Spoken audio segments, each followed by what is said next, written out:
Shalom, salam sejahtera. Renungan malam Siman malam hari ini berjudul Dia Tetap Memimpin Kita.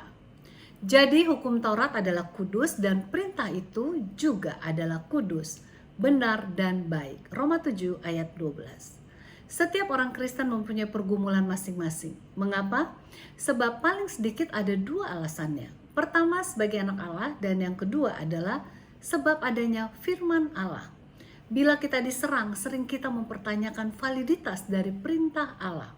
Sering kita pikirkan hukum itu untuk orang lain. Itu hanya untuk orang Yahudi saja. Sedangkan kita sudah bebas dari hukum. Dengan mempertanyakan validitas dari hukum, maka kita telah mengurangi otoritas hukum tersebut.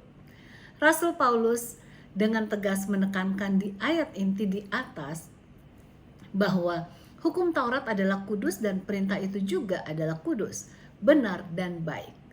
Akar kata untuk kudus adalah hagios yang berarti berbeda.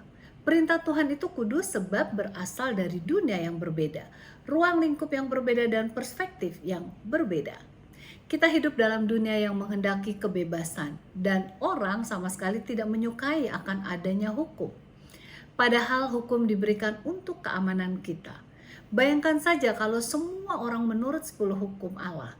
Bukankah dunia ini akan menjadi sangat aman? Sungguh, hukum Allah itu perlu untuk dituruti. Namun, seperti yang kita telah bahas sebelumnya, kita tidak sanggup menurut hukum Allah dengan kekuatan kita sendiri. Roma 7 ayat 24 mengatakan, sebab itu kita berseru, aku manusia celaka. Siapakah yang akan melepaskan aku dari tubuh maut ini? Untung sekali kita diberi suatu jaminan dalam Roma 7 ayat 25 yang mengatakan syukur kepada Allah oleh Yesus Kristus Tuhan kita. Yesus adalah suatu jaminan untuk keselamatan kita.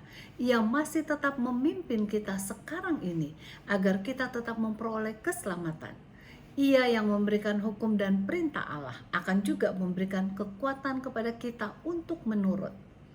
Dengan memandang kepada kasih karunia-Nya yang demikian besar, kita akan tetap memandang kesucian hukum tersebut dan menurut akan perintah-Nya.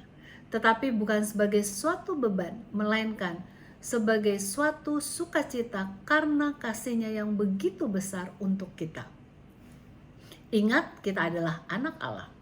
Kita adalah warga negara kerajaan Allah dan hidup kita merupakan suatu kehidupan yang berbeda, yakni suatu kehidupan yang kudus. Sebab firman Allah itu kudus adanya. Kiranya Tuhan memberkati.